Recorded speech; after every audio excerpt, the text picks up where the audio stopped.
Welcome back to Legends Live, as presented by the National Basketball Retired Players Association, the home of all our NBA and WNBA legends. I'd like to remind viewers, you can submit questions during the show that we will answer before we wrap up. But without any further ado, I'd like to get to today's guest. We have former St. John Red Storm, former Vancouver Grizzly, and Minnesota Timberwolf, and current NBA Cares ambassador. We got Felipe Lopez with us. Felipe, thank you. Yeah, there he is. Thank you for joining us, man. Yeah, I give myself my own clap, man. As well you should. Thank you for joining us, man. Hey, thank you, Trill, for having me out here. It's a pleasure to be on the show. Obviously, to be part of a legend as a former NBA player, it's just always an honor just to be part of everything that they do. I'm just a continued product of what I was able to learn from so many former pros that is still giving back to the community. And I'm glad to be part of this show. Definitely. We'll get to, you're doing some great work around the world, really. We'll get to that in a minute. First thing, I just like to ask people, how are you? How are things going for you? How are you feeling today? I'm doing well, man. I'm taking care of myself. I'm back home in Dominican Republic. I have a home up in the hills. So, my closest neighbor is like about 2 minutes away. So, I get to just enjoy the fresh environment, the organic, product that we actually have here. I went back to visit my mom in New York City, and it was just an ordeal. Every single day it was an ordeal. Having to try to not be too close to people and not understanding how everything is worked over there. At least here in Dominican Republic, we have curfew. So like right now, I'm home because by 5 p.m. everyone have to be home. And then on the weekends at 12 noon, everyone have to be home. So far here at work, it's a little bit tough, but we're doing it for the well-being of everyone. So it's understood. Definitely. I wanted to talk about something you posted to your Instagram yesterday. Now, yesterday we saw the inauguration, and yesterday you posted a picture of yourself with both President Obama and now President Biden. So what do you remember about that experience? Well, it was a great experience, first of all. And I have to give a great shout out to my workers, to my partners at the NBA Cares, because the work that we were able to do within the Obama administration for me, was a pleasure to be part of it. I was a mentor. I was a mentoring in one of the biggest programs that we have, which was My Brother's Keeper. My Brother's Keeper was a program that helped raise over 100,000 professionals that eventually they were partnered up with youth in the inner cities. And I thought that was a great initiative. It was a great program that the NBA was really, they put all the force behind it. The players were really supportive. The teams were supportive. The whole NBA employees, they were part of it. And, I was able to go to the White House 3 times. I met with Barack Obama. I met with the vice president back then, and during one of those visits, that's when I was able to take that photo. What? So you've been to the White House 3 times? So you're pretty much a veteran there. What's your favorite thing about going to the White House? Well, one of my favorite thing about going to the White House was giving an opportunity to 25 youth from the South Bronx to be part of a roundtable. I was given the opportunity to bring this youth. And just talk about their problem, talk about everything that happened in our community. And for me, it was really emotional, because as an immigrant from the Dominican Republic, to be able to be at the White House, to meet with the president back then, but also to give an opportunity to so many young Americans that would never thought of going to a White House or even being part of anything as a never could have dreamed that. Yeah, to me it was a dream, just a dream of mine. But most important, trying to continue to push their dream forward and let them know that anything that they can dream, they can actually achieve it. And that was one of the biggest things for me going into the White House. Now, as I mentioned, you're NBA Cares ambassador. How long have you been involved with it? Over 10 years. I've been doing it for quite some time. I wanted to say that I've been doing this type of work since I started playing in the NBA. As a player, I was really involved in the community. So it was a very easy transition after I retired from the NBA for me to be part of the team that I was already doing work for. Right. You know, so Right. you know how sometimes a lot of players they want to set up their post career after they play. Right. My career, I was working in my career while I was playing, so it was very easy for me to leave the game and continue to do this the great work that the NBA kids have been doing throughout years before I even got there. You know, I had two of the best individuals, two of the best ambassadors that had taken me under their wing: Bob Lanier, Hall of Famer; Dikembe Mutombo, Hall of Famer; Two legends. you know, Ruth Riley, Hall of Famer.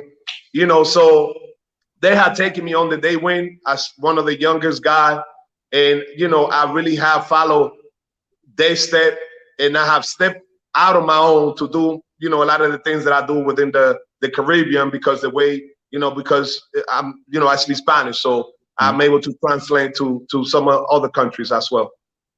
I think we talked with Bridget and Julio back. I think we've got a couple pictures. I'll talk through them a little bit, and then we'll give you a chance to speak on them. Here we've got, it's like a basketball gym. I see tons of boxes. Looks like they're getting things filled up. Looks like you're gathering the crew here. Everybody's got on masks, which we love to see, trying to stay safe during these times. Looks like we're loading up the pallets, trying to get the boxes either in or out of the gym. So if you could just tell us, what was going on there? So for the past 4 years, it started with the family. We started doing a Christmas dinner for the community, and thanks to the great documentary that actually came out on ESPN, which was called The Dominican Dream. A lot of people was able to cut an understanding of what I was doing. Right. And I started getting a lot more help through some of the initiatives that I started doing in the Dominican Republic.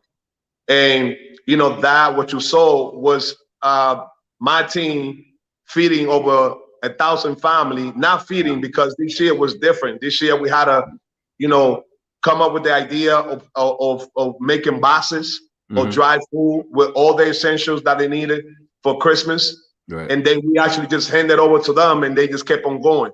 Because usually what we have the whole community sitting together. We have the food prepared, we have everything. So because of the pandemic, you know, we had to improvise and do something different. But I really liked it. I really liked the idea of preparing a box because of the product that we gave them was not just for that night. You know, the product actually was good enough for like about a week, 10 days. So we was able to feed family, not just for Christmas, but after Christmas. Well, so after Christmas, yeah. So, you know, and so that was, it's something of a blessing for me to be able to do that, because not only bring people together, but it also bring all the folks that really have an initiative within their heart to give, but they don't know how to. So now they become part of something that is just greater, or just myself giving out food. You know, so I think that's kind of like working for our community and giving people that are needing, you know, that little push that sometimes we prayed every day, that we try to find the answers. And even though it's something of a small gesture, but I really feel that it goes a long way, because you never know the type of need that people have, you know? Absolutely. I saw, again, on your Instagram, you're partnering with Heavenly Productions Foundations. Can you tell me about that? Well, the Heavenly Foundation, this is Dr. Kathy Ailing. She's a doctor, and she has been doing such an amazing work within the Children's Hospital up in New York. And they really just outreach. They out there like just trying to help as many other nonprofit as possible. So aside from the Christmas dinner, we also give back to schools, backpacks, and all the essentials. And she's the one that actually helps me to be able to do that. Also, because she deals with a lot of kids, we also do a lot of toy drive. So she's the one that actually produce and gives me a lot of the toys that I'm able to bring down to the Dominican Republic and give out to a lot of the youth. Got you. So yeah, definitely shout out to them, Heavenly Productions Foundation. I did see that. Looked like you were boxing up a bunch of toys. So I know Yes. that hundreds, if not thousands, of kids were definitely happy to see you all show up. Yeah, saying I still got toys. I have so much toys that sometimes I don't give them all out. I like to keep a little bit because sometimes you go to different places, different event. You never know. A kid will receive a toy at any day of the year, so it doesn't have to be on a specific day. So, I'm really grateful to be able to partner with her because for the past 3 years, we have been able to do and put so many smiling faces to kids, but also give them the essential of education, which is a backpack, notebook, pencil, erasers, sharp, all that stuff is things that we take for granted a lot of time. But when I give it out here in the Dominican Republic, it goes a long way. Definitely. Switching gears a little bit, I mentioned you were former Vancouver Grizzly. Now, just last week, we talked to one of your former Grizzly teammates. We had Cherokee Parks. Oh, yeah. Cool. Tell me something about Cherokee that we don't know, something that he might not tell us. What's something about Cherokee? Well, first of all, how was he dressed? He had the tie and everything? No, he surprised. He had on the sweatsuit. He had had a low haircut. He didn't have all the hair on his head like he used to. Had the tats out, of course. Yeah. So that's a difference. That's a huge difference. Because Cherokee was a wild horse, man. Now, he was a wild one, man. But he always had a great spirit, though. Yeah. We always used to hang out. He always his spirit was always positive. He was like, that vibe, that LA kind of vibe. Yeah.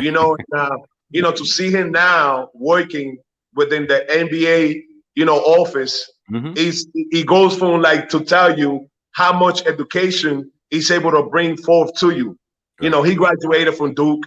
He played basketball. He did everything as a player that you're supposed to. But now he's back into his core, which is giving back, educating, through his experience, working within the youth, working in the NBA office. And, it's just great to see how, when you keep yourself grounded, you go a full circle and you continue to do the same thing that other people was able to do for you. Yeah. Now let me ask, they moved the team, of course, but it's been talk about expansion, about maybe getting the team back there. What do you remember about Vancouver just as a basketball city? What comes to mind for you there? It's a great city, man. I still love it. I still go back to Vancouver. Still got a lot of great friends there. I think the support system, that people really wanted it, for the team to be there, to stay there. I guess from the business part of it, that's another topic, but I'm speaking from a player perspective. I really felt the love of the people really want to engage into it. We can understand that, it's more of a hockey city, but they really try to embrace the basketball culture because of what the excitement that the NBA brings to whatever city is at. So it was unfortunate that, they lost the franchise, even though they've been doing really well in Memphis, but, the way Toronto, few years back, 2 years ago, just won the chip, and you saw how he changed the whole country. I'm only hoping that, they might be able to have an opportunity to bring another franchise back to Vancouver. Now, Mitch, with the moving to Memphis, do they have the best jerseys in the league? Because you all had some pretty good jerseys, the old Vancouver Grizzly ones. Those are some really hard throwback, man. Yeah. The jerseys, man. It's funny because I'm home and I had like a whole bunch of stuff. I just found my shorts. I have them over there from the Vancouver Grizzlies. That's the only thing that I own from my NBA years, because everything else, either my father took it from me, my brothers had them, my sisters, my neighbors, my best friends. Everyone has everything from me except me. So I just found the shorts. I'm like, oh, man. You gotta keep those. Huh? You got to keep those for yourself, man. Yeah, I'm like, I finally had something from the NBA so I can tell people that I actually play in the NBA. Now, your rookie year, you came into the league, it was the lockout year, right? That was the first year was the lockout. The league played, I think it was 50 games. So what do Yeah, what do you remember about that? Just like coming fresh into the league, shortened season, Man, and bam, you got to play. it was exciting, just to be part of an NBA team and playing in the NBA. Obviously, that's a dream of every NBA player. For me, it was really special because, being, the first Dominican to be drafted in the first round in '98 was really something special, something that I've never done before. And I was really looking forward to it. The only thing that it really kind of threw me off, we didn't have no All-Star game. We had no rookie game. We had none of that. Yeah. So, that gave you a little bit of a boost. When you're able to, as a rookie, you play the rookie game. You might just compete in the slam dunk contest or something like that. It gives you a little bit more of a boost. But, unfortunately, we weren't able to have that. The same team that drafted me, San Antonio, they actually won that year. So they're like, well, I'm in the NBA still, so absolutely, yeah. Now, do you still keep up with the game? You still watch the games on now? Yeah. I'm actually. I love the way, the direction that the game is going. I always say that the NBA is the most innovative sport in the whole world. We always doing something that other teams, other sports had to catch up and end up doing the way we do it. Right. And I have seen it because my work, the places that I'm able to go, the initiatives that we have been able to do. Like one of my favorite initiatives was going into Rikers Islands in New York City, and we're working with the youth, and we started just as a plan, like let's just go there and see what we can bring out of this. We started going there, then eventually we started partnering up with other academies and other initiatives that work with juveniles in jails. So we started just not just teaching the kids, but giving them the opportunity that once they left that scene, they were able to be placed in different places around the city that they can continue with their growth, not just with the education, but also to try to provide them with jobs. Right. And they can start fitting into a different type of atmosphere that where they came from. Right. To me, that's something that I don't know how many other sports I'm actually doing, but the fact that, we actually every year are innovating on things. NBA is the league where your players have the most voice. Yeah, you talk about LeBron James, and you talk about Chris Paul or Carmelo Anthony, and D Wade, and some of those guys that they have been spoken about certain situations that sometimes you'll be like, okay, but you have to listen to them because they are part of a system. They are part of our society, and the NBA through NBA Voices provide players with those type of opportunity for them to become leaders, not just on and off the court, not just in the sports side, but from a social perspective. Definitely. And do you think is like you were in the league, David Stern was commissioner, now Adam Silver is commissioner. Do you think it's been like similar in terms of like guys being allowed to express themselves, being encouraged to express themselves in different ways? Well, like even with the game has been so innovative. Like you didn't have a Giannis. You have Magic Johnson. Right. You didn't have a Giannis. Right. Doing what he's doing. Like, you didn't have so many big guys stepping off the block and shooting threes. Brook Lopez had to innovate his game. Now all he does is shoot threes. So you have more of a big man dominant in the block. Now you have just players. Yeah. You have guys that just play ball. Like, like look at the thing that Steph Curry is able to do. Like James Harden, like KD, and so many other. Look at what from Portland. He's shooting from half court. Damian Lillard, yep. Damian shooting from half court. Like, you know what I mean? And when you talk about it starting the NBA started with no 3-point line. So there was nobody shooting beyond 15 foot. You didn't need to. So now, I'm going back to your question. So I think David Stern did the best job any commissioner can do as far as bringing the game and putting into the light line. Hmm. What Adam Silver have been able to do is bring the game to a more broad audience. China, It's definitely Africa, more global. Yep. more global. Now the game is growing within the European. You have more European players, not just playing, but dominating the game. So that makes your fan base a lot bigger than just, what we actually have back, in the days of the Barclays and those guys, Right, definitely. You mentioned, Harden, Durant. You went to St. John's up in New York. So I got to ask, what are your thoughts on the Nets' new team, their new look team? Just got Kyrie Irving back last night. Man, it's a love and hate situation there, man. Yeah? Why is that? Because I'm a Knicks fan. Still?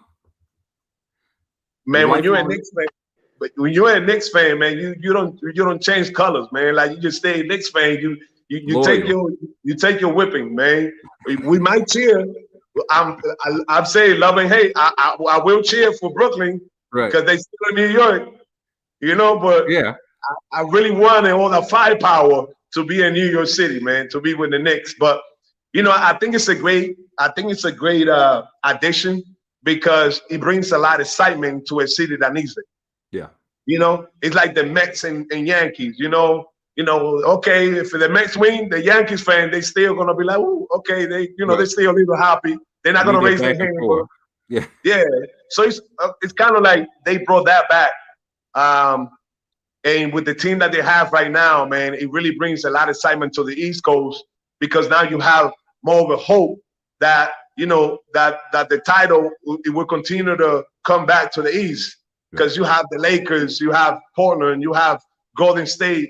In the West, you got Clippers that, those are teams that they really, they always, every year, they have the ammunition and the strength to win championships, but they're not able to do it because they always have a stronger team like the Lakers or, all the teams that actually are able to do it. So, yeah.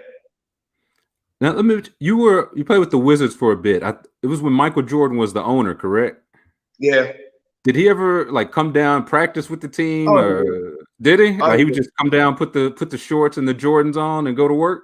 Oh yeah, he did. He did plenty of time. There was a lot of time where he needed to come down and show certain things that he needed to come in. And we had a lot of young guys there, and as some of the young guys continue to learn the game, there's a lot of things that you learn from your older guys, from your OGs, and that's the reason why a lot of this team, they like to keep some of these older players, but they professional. They have been doing the grind work. They don't bring you problems. They're good leaders in the locker room because a lot of these younger guys, they need that kind of discipline. If you don't have that, you lose the steam. You lose the essence. Because of the glamorous life that you have in the NBA. Now you have money, now you have cars, now you have more notoriety. You know what I'm saying? You are well known everywhere you go. So, the first few years, that can just go straight up to your top, and when you have somebody that can keep you grounded, it helps you to stay more years in the league. And it helps you to define your career a lot smoother than just trying to do it on your own. See, I won't keep you too long. I think we've got a couple of questions from our viewers. Let's see what we got here. First one is from Firkins. My man Bert Firkins says, how does Felipe think he paved the way for Dominican players like Horford, Al Horford, and Karl Anthony Towns? That's a good question, man. Thank you, Herb, for asking it. I think that there was a time in my basketball career, especially in New York City, fighting to be recognized every single game. It was like a fight for me to be recognized because I wasn't able to speak the language. Right. So, I wanted to be recognized. I wanted to be loved, especially, playing in the hard top of New York City. You playing against, Ali Moore, Kareem, Terminator, the legends, some of the legends, legends. So you want to be, recognized. So I think that's that whole thought process of being Dominican and always being confused as a baseball player, it kind of pushed me a little bit to be like, man, I don't play baseball, I play basketball. Right. You know? So it was great because you know, I had a great high school career. I ended up being the #1 player in the whole nation. You know, over Allen Iverson at that time. You know, he had his problem his senior year, and we ended up winning the city and the state, being in the cover of Sports Illustrated. So it changed a little bit. You know, it kind of gave a lot of the young Dominicans, not just in New York City, but around the country here, it kind of like hope, like, oh man, like, you know, this is Dominican, and you know, he's okay, he's pretty good, you know, and the simple fact that I always used to come back to the country and I would run clinic all around the country, you know, so I think that motivates guys to want to not just follow the path, but make it wider, you know, make it smoother, and that's what those guys have been able to do. You know, I had to go and knock down a lot of wall in order for those guys to be able to come behind me and make the whole thing better. Right. So I'm proud of the work that I was able to do, because it couldn't be another better person to do it. But I'm even prouder of the work that they have been able to do, because they have made everything a lot easier for everybody else. I think got another question here. Dro Does Work says, who are some of the best players Felipe went up against growing up in New York City? That's crazy. I was just thinking about that earlier. Kareem Reed, Ali Mo, half man, half amazing, Wally Dixon, and this is guys that, you know, like Booger from Brooklyn. I played with Stephen Marbury, and this is not like NBA guys. This is guys that you gotta go out on the playground, and you're not playing for no fame or anything. You're just playing so, you know, so you can get respect. You know, Conrad McRae, Jerry Ice, the teacher, they were just, and I played for Gauchos. So, you know, I think that kind of, Gauchos really helped me to mold my game, to make it more like, you know, make it more competitive when I step in the basketball court. Right. And, you know, it was a pleasure to be part of the whole community, because at the end of the day, I sit here and I'm mentioning a lot of those names. They are brother of mine. You know, we become brothers because of the struggle and the game that we played, and the love and the passion. But most important, what we were able to bring to the fans. You know, Definitely. See, any more questions? If not, we've got one more we like to ask all our legends. We're putting together our second part of our legends playlist. So anytime, what kind of music are you listening to these days? Either around the house or in the yard, when you're getting together, in the car, whatever. What are you listening to these days? Merengue, bachata, salsa, rap, hip hop, poem, you know, some of everything. Everything. But, you know, I'm in the yard right now, so any radio station that you tune in is going to be bachata, merengue, salsa, you know, and dembow, reggaeton. Okay. So the upbeat stuff, the dance music. Hey, yeah, I love it, man. I love it. Okay, we'll throw a couple dance songs on the playlist. That'll be the Dominican touch. Oh, for sure. And I tell you what, once you put it, there's gonna be a lot of people on the dance floor. Oh, absolutely. Oh yeah, they love that. They love that beat, man. They love it. Everybody does. Yes, sir. All right, Felipe, we won't hold you too much longer. Thank you so much for joining us, man. And thank you for the good work you've been doing and continue doing in your country, in this country, and around the world. Thank you. Thank you, Trill, man. I just want to send a huge shout out to other legends, man. And, you know, from the bottom of my heart, you know, I just want to say thank you, man, because I remember being a young guy and watching NBA games on tape. I know a lot of the millennials, they don't know what's the BHI thing. They don't know what that is. But, you know, I remember watching a lot of those games, man. And, you know, I was a fan of the 86 and Lakers and Boston and the Philadelphia 76ers and the Houston Rockets, you know, and the Seattle Sonics. And, yeah, so, you know, every time I see some of those legends, man, when I say hello to them, I just don't say hello, man. I like to give them all the respect that they are due because they paved the way for every single NBA player that played today. And even though they struggle was a lot harder than some of the newer guys, and the pay is a lot better these days. Yeah, they still paid it with their blood and tear to make this game what it is today. And they should be proud of everything that they did, because today I can say I'm an NBA player because I was motivated for so many of those legends, man. And once again, I wish that God continue to bless them to give him many, many years and health so they can continue to see this gain and the growth of everything that they have done in their career. So, that's my love right there. absolutely. We're wishing the same to you and same for you. Again, thank you for the good work you're doing. Thank you for Thank you, joining brother. us, and we'll talk to you soon, man. Yes, sir. The Dominican Dream. Thanks, Thanks, Felipe. thank you, Trill. Thanks, man. All right, that'll do it for this week's Legends Live. As you know, we've got new episodes live every Thursday, 5 p.m. Eastern, 4 p.m. Central, on the NBA Alumni Twitter, Facebook, YouTube, and Twitch. I'd like to remind viewers you can watch replays of any episode at legendsofbasketball.com/legendslive. And you can catch the audio replay to any of our conversations by searching for Legends Studio wherever you get your podcasts. I'd like to say thank you to Felipe for joining us. Thank you to Bridget and Julio behind the scenes, and we'll see you next Thursday.